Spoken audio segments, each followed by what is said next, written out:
Hello good people, welcome back. And on today's tutorial we will be looking at Inkscape Flash Course for beginners. This course will be really fast and I'll try to cover everything you need to know about Inkscape. To start with, I just want to mention that if you want to download Inkscape, just go to inkscape.org and get your copy. Inkscape is free and you don't have to pay a penny. All you have to do, maybe if you can afford it, is donate to them and support their cause. So now, after saying that, let's start looking at the first few, the most important features of Inkscape that will help you get started right away. Okay, whatever I have here is the workspace. The whole of this is the workspace, and the white part is the canvas where you need to draw your drawings, or where you need to sketch, or maybe just make vector drawings. So here is right here, the white part, like I said, is the canvas, and the rest of this is the workspace. And whatever we are going to analyze right now is the workspace. Okay, to create a new workspace like this, you just come to File and click on New. You can also create one from a template, or you can open an image. It will open here. These others are just simple, just like save as copy, save as a copy, save as a template. You can import something to this workspace. So it's up to you what you really want. You can also check your document properties. I want to check this for a minute. Alright, so the document properties tells you what we have here. Right now I have an A4 in millimeters. The width is to 10 and the height is to 97. I can change this if I want, but I don't want. I just want to use that. Okay, that's enough for about properties. Okay, let's look at the next thing that I really like us to look at, and it's these little symbols on the side. All of these have different functionalities and are them that you'll be using most of the time. So I'm gonna show you something, and I will start with the rectangle feature here. So what this does, it draws for you a rectangle. Right now you can see I have drawn a rectangle by left clicking and holding, then dragging. And at the moment, what we have here, the first one here is the select and transform. The reason why it's called select and transform, right now you can see it's not selected, and you can see the transform arrows are gone. But once I select it, then select my item. So for example, if I have two, you see, and I am in the select, so I can select either of them like that. So that's the work of the first one, which is select and transform. And what transform is these arrows that help you. Well, okay, I'll go ahead and delete the second triangle, and I want us to talk about this one, these arrows that you see here. If I click just once, I will get these arrows that I can adjust the width and the height. But if I click twice, I will get some other arrows which are quite different. This one is you can rotate like that, or then there is this one where you can like warp it a little. So it's up to you, whatever you want to do with it. Then there is like, so this one is also warp. You can warp it on the other side. All right, now I want us to talk a little bit about the rotate feature, or even the warp. Once you click once, you can see there is something which, okay, let me show you.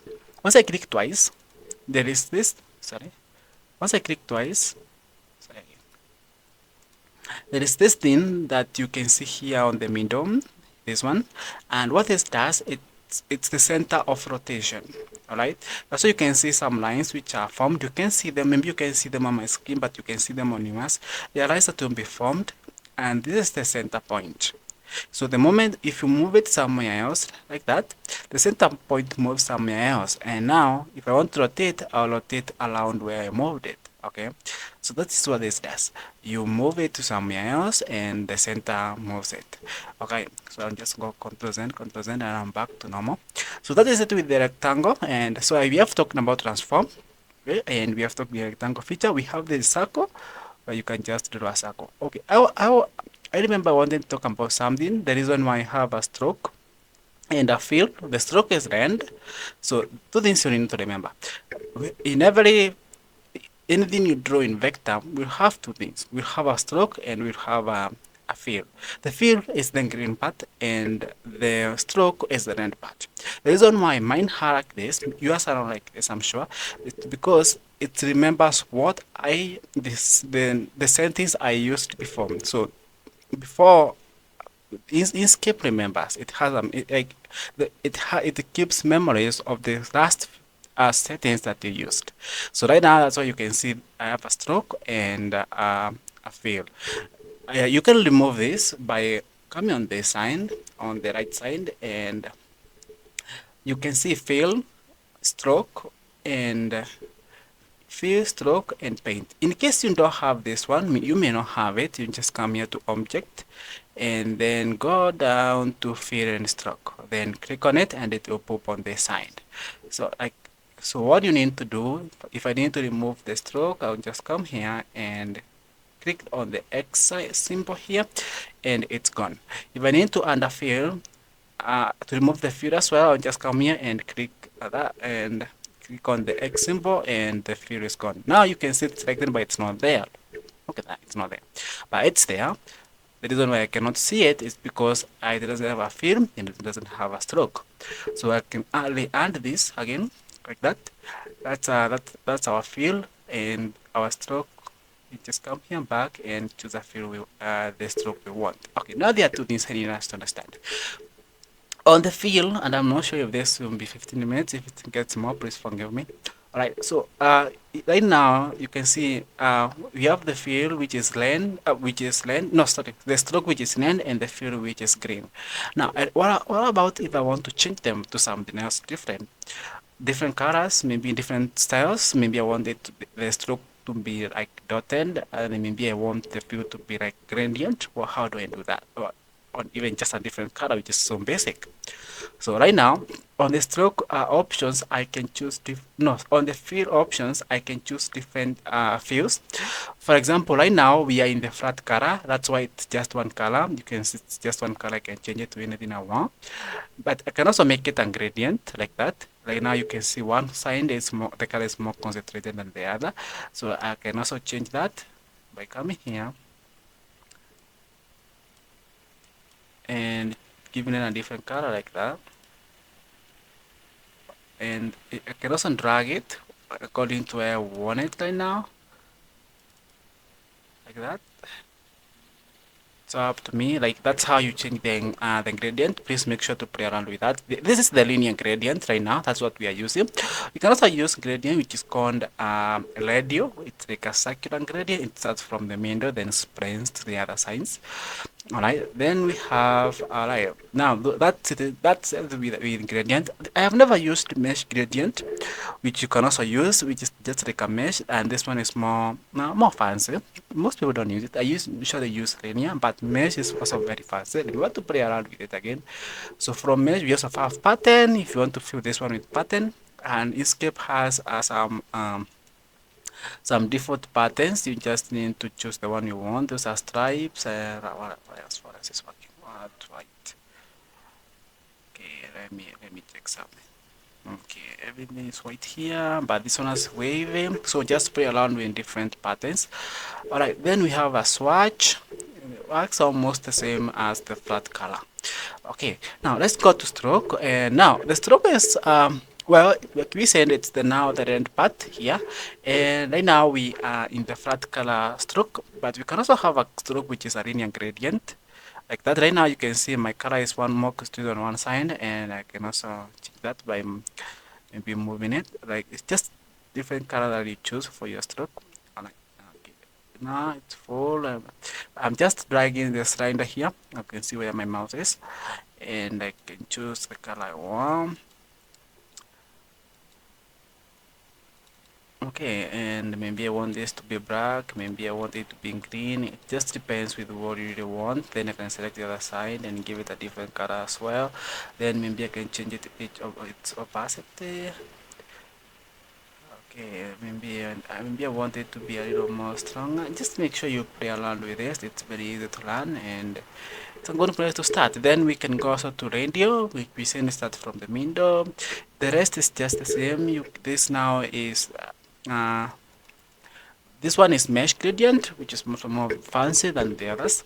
And then we can also use patterns on the stroke, or we can just have the other one, which is a swatch stroke.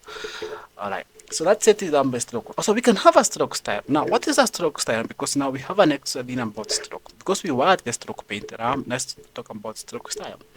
Stroke style is how you want your stroke to look like. Maybe we want it to be smaller. You just come here to the wind of the stroke and reduce it to, like now you can see it's shrinking. I can also make it bigger if I want to, like that. So it's just up to you how you want it to be. Alright, so the other thing is I need to do, I can change its style here. Maybe I want it to be dashed like that. I don't like it. Let's look that one. That's better, but it's not really good. They're not really good, but but it depends on what you are designing anyway. So it's up to you to choose the stroke I want. I have never used these others. I always use, a line. I've never been a fan of all of these others, so I'll just go ahead and play around with them. You can also create a custom one. Also, now let's talk about these sharp edges. You can change them and make them a little more blunt if you want, like that. I use this a lot, this feature. So you come here at the join and choose how you want it to be curved. That is more curved than the other one. So it's up to you, how you want it to be. So that's it about stroke. Let's go about the others. Uh, keep that one there. Then let's go to the other feature on the left side, and this time it's the star. Actually, it's not just the star; it's the star and the polygon. I want to talk about something. I will talk about something that also applies to these two. So let's first draw our star here. Okay, remember it. Oh, it's not a star. Now, the reason why it looks this awful, it's because from my last settings. I was drawing, I don't know what I was drawing. I think I wanted to draw a flower or something. So I left it like this. I think I gave up. But I will explain what happened here because I was going for a star. Alright. The reason why it's like this is because of the loudness, how loud the noise is. So on the top, whenever you click any feature or anything on this side, there will be this. There's some option that will pop up on the top, and they help you customize what you are drawing. And most of the times I use it when I'm drawing a star or a polygon. This one is a polygon on a star, and the reason it's like this, remember I said it's because I left it. Remember Inkscape remembers this is a setting as you see. So to make it a star, I will just no.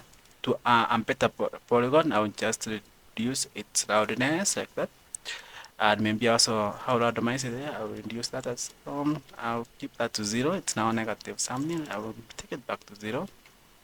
Oh, sorry, missed.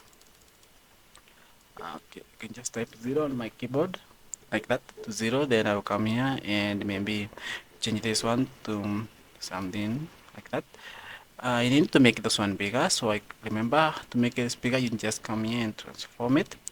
Sorry, I'll click on control, then drag on one arrow to scale it evenly. You click control, then you left click and drag, and like that. The reason now it's like this is because of spookiness, and I'll change that as well. I can change it. It's a polygon, so I can change it to anything I want. I don't like that stroke, it's so big. I'll just reduce it.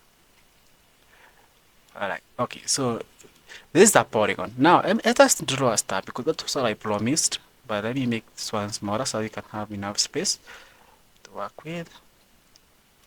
Alright, okay, so now let's do a star because I promised that. So go ahead. Remember, I told once you click on a feature on the side, there are some options will pop here. And now I'm in on polygon. Now let's do a star here. So I'll just go ahead. Alright, it still uses that, but I need to change this spook to something even loudness. Okay, I'll change this one to 02 so it can be more sharper. Also, the stroke is too big. I need it smaller. That's why I can't see it what I'm working with. Then I'll give it alright. Then I'll change this one to 0. It can go to 0. That's the minimum. So then I'll change this one to something. Alright, I need it to 0. I need this one to 0 loudness. Oh my god. Just type 0. Oh, sorry.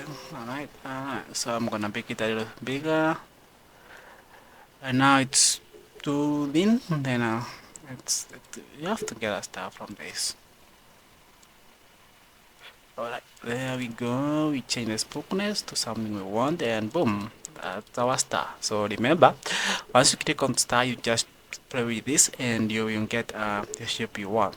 Now, there is something I want to show you before we go further, and it's when you click 3 times. Alright, let me do it slowly. 1, 2, 3.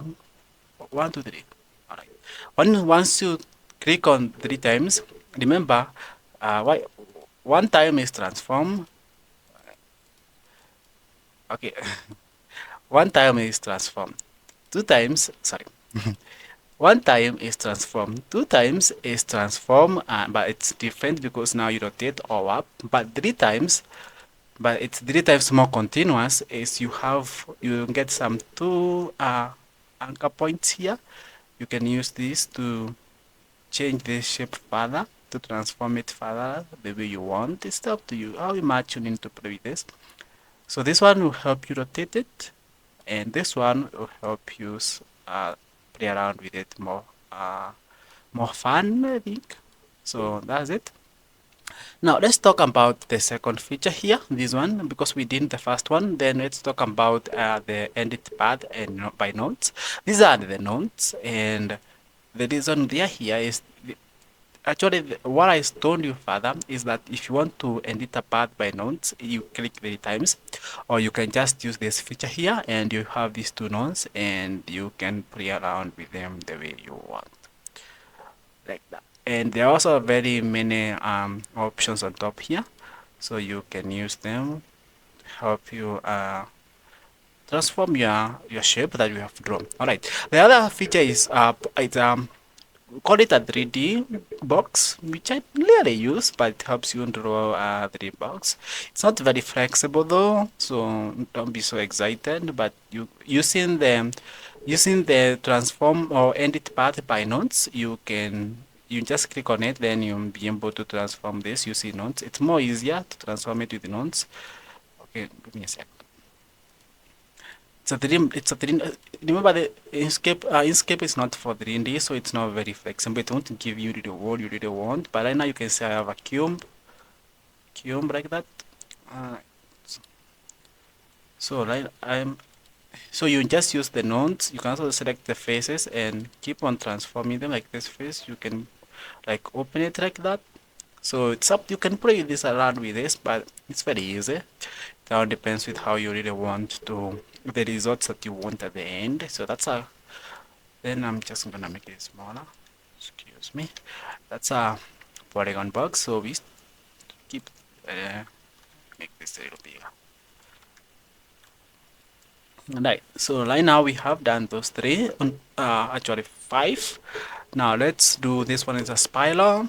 Create a spiral if you want. Alright, so I can just come here and create a spiral like that if I need a spiral. Most I use this for background, if I want a fancy background.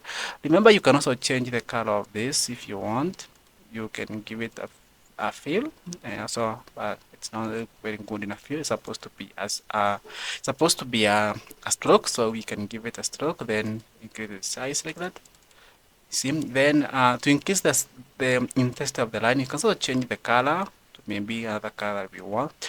Like I said, I usually use this mostly for backgrounds when I'm maybe creating flyers and posters. So like that. Right, so that's the work of a spiral. It makes it easy, you don't have to draw it from scratch by piece. So when you have a feature that just draws it once, it's better. So this one over here is very important. Please remember it. I use it. It is the one you'll be using most of the times if you're a graphics designer, because it's Bézier tool. It helps you draw stuff. It helps you draw stuff from scratch. For instance, maybe I want to draw a triangle like that. Right. So it's not triangle. The reason why it's not a triangle, I am in the curved here at the top. It's curved, so like it forms curved edges, and that's why I know how sharp edges. But let's look at this one.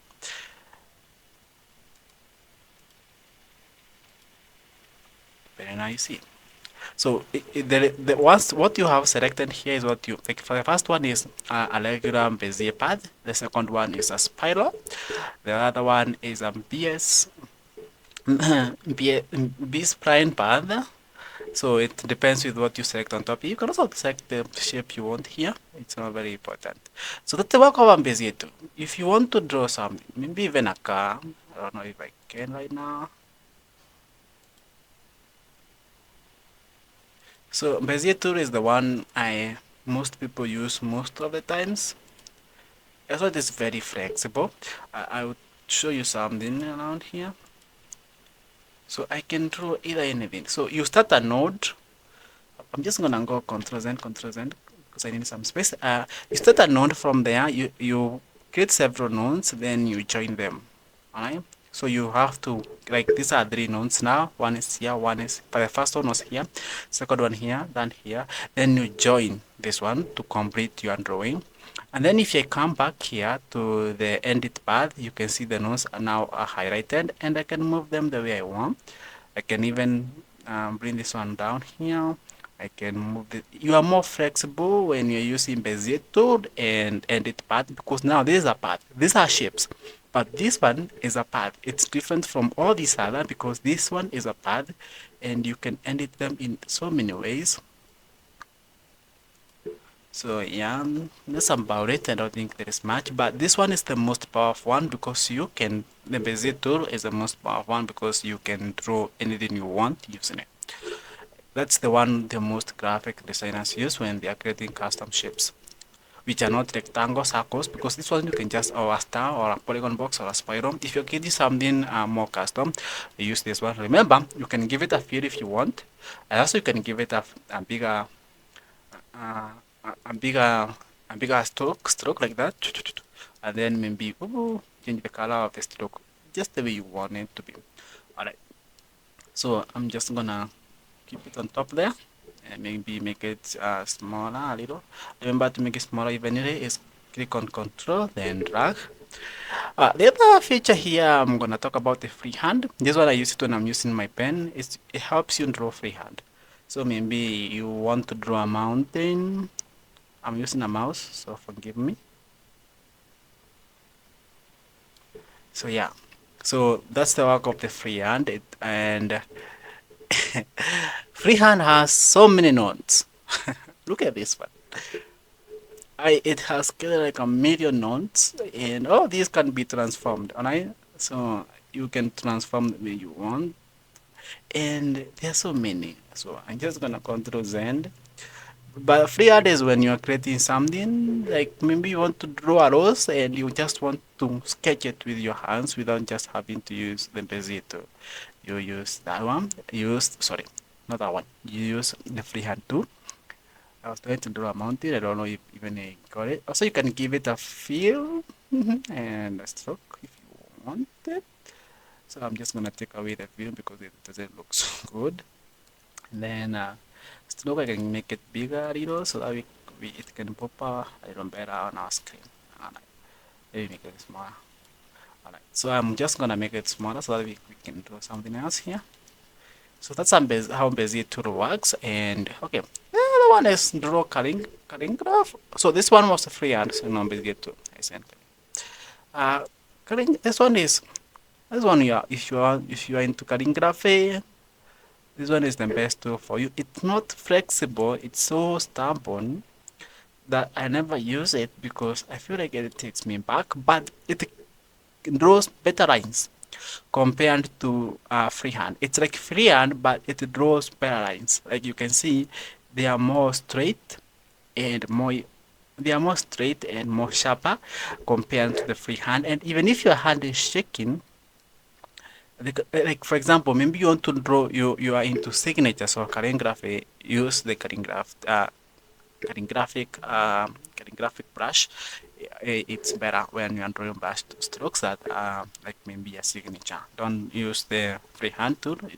Just use the calligraphic brush, and it's better. I'm just gonna delete this one. Use this one because we need space.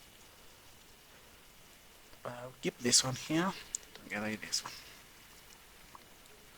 Alright, well, what else do we have leading into? Okay, this one is very important, the next one, and it's the test tool.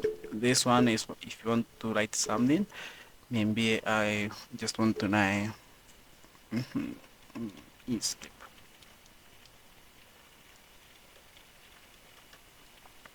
Oh, sorry, just gonna delete. Then Inkscape, then we have the fonts. Actually the first of the times they come. Remember when you select a tool on this side, there are the other options that will pop up on the top.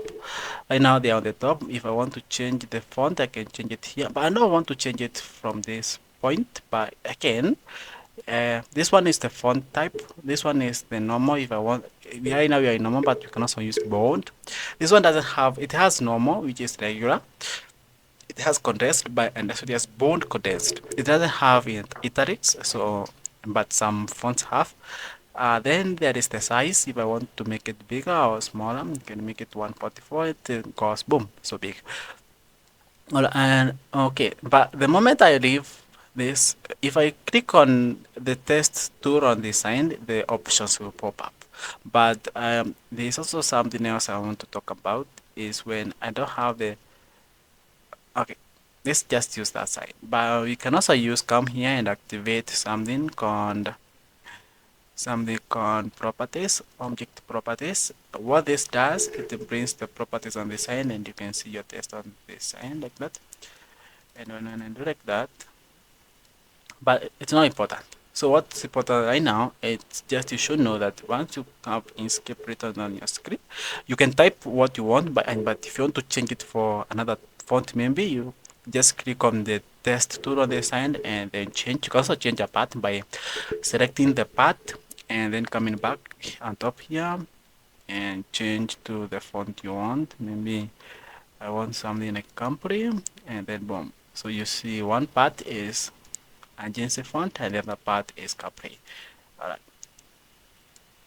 So this is about the test tool is pretty simple. You can also okay. So I need to talk about something. You can change the color. Just the way we change the color of this, you can just come here again. Not there, here. And maybe I want this one to be in black. Okay. I want the stroke, sorry, not the stroke, the fill to be red, or maybe I want it to be pink, and then maybe I want, let's use blue, and then maybe I want a stroke here as well.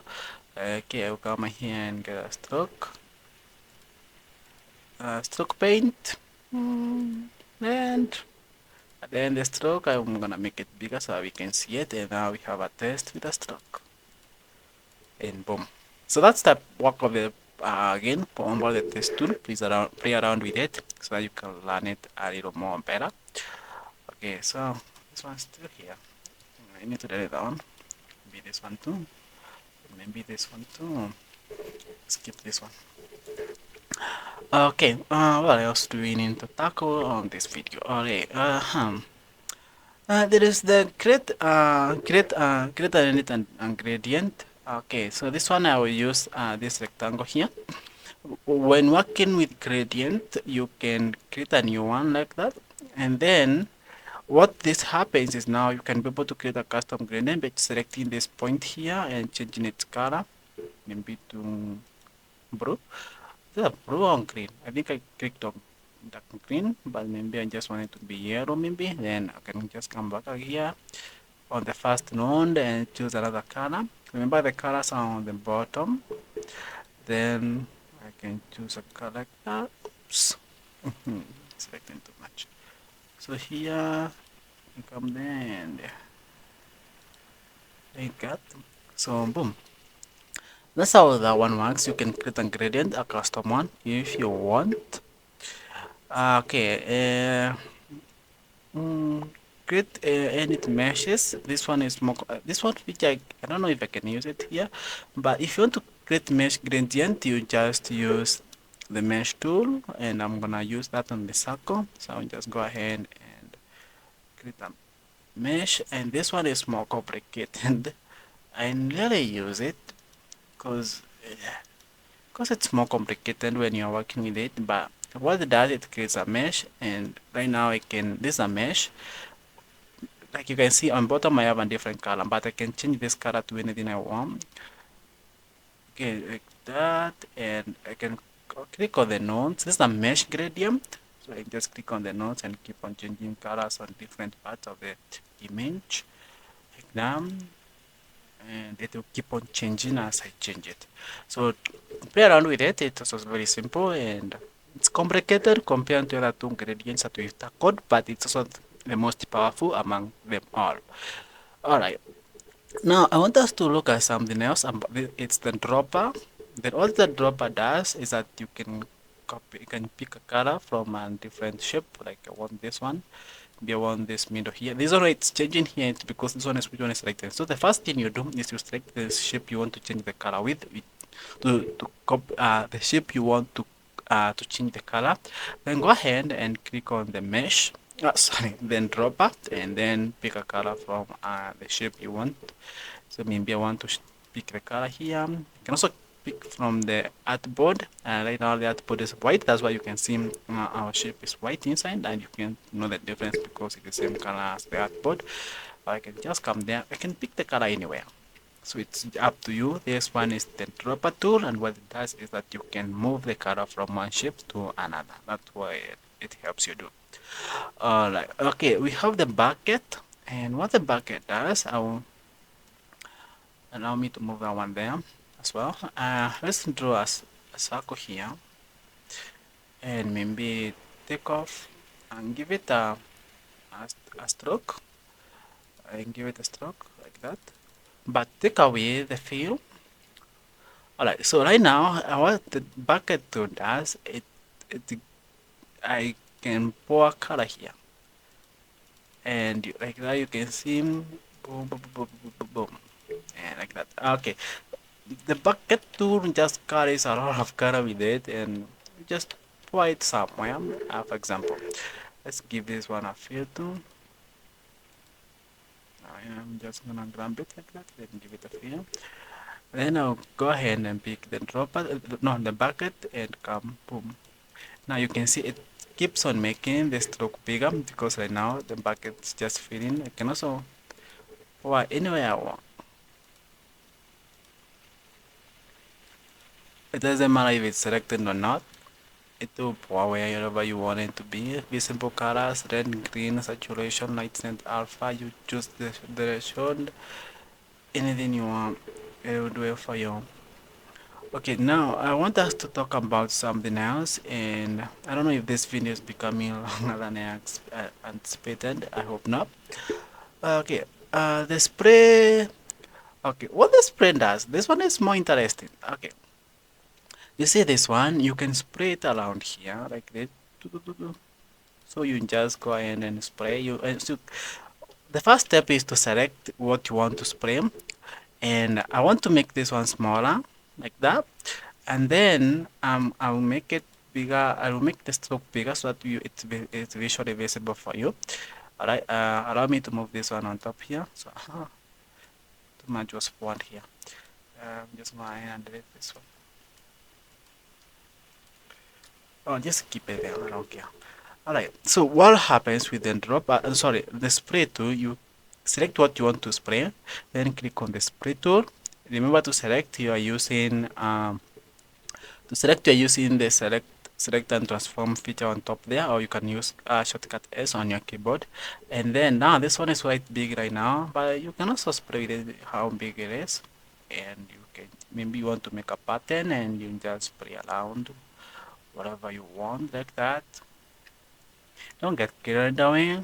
Sometimes I do stuff and get carried away by them like that randomly, or maybe let's play something else. Let's play this one here, the one Inkscape, the test, Then remember you select, then click on the tool, and then you start spraying like that. It's so fancy, you don't have to type one by one again. So that's the work of the spray tool. Then we have the eraser. What eraser does, just erase stuff on your, it's just like an eraser. We all know what that means. Its work is to erase, erase stuff from stuff. Maybe you just want, oh, that's good. So like that. Okay. Also, this is what is selected. So if it's not selected, it won't be erased. I made that mistake. I thought something was wrong. But for example, I select that one, then I click on erase, and then I can erase the part of it the way I want. Maybe I just want to erase a window, and boom. Maybe I want to. Okay. So I select again here, and then it is like that from the window, and I have to, I divide them by 2, maybe just want to take away that as well. So the work of the eraser is to erase the pieces that you really don't want. So if you don't want something, you click on it like that, and then you pick the eraser tool and erase that one like that. It's just to clean out your mistakes, or even to make more custom shapes if you want to. Alright. This one is zoom. If you want to zoom this one, I don't want to zoom, so I'm just gonna skip it around for now. Okay, so I feel like I have spoken about everything I needed to speak about starter. This is now was just from beginners, and now right now I'm sure you can be able to get your custom shapes. On the next video, I will be talking about the trace tool, which is now a more advanced level because now you will be working on raster images and trying to advance them. So please remember to follow me and also subscribe so that you can get a notification once I make another video. But for now, there are so many things that you haven't tackled yet, and they're not important. They're advanced. They are not for beginners. If you're a beginner, you don't need them at the moment. But I really just want to talk about one thing that is for beginners and you should know it. Okay, for example, I said if you want to undo, you use Ctrl Z. I have been using a shortcut since we started this video, but you don't have to use a shortcut if you don't want to.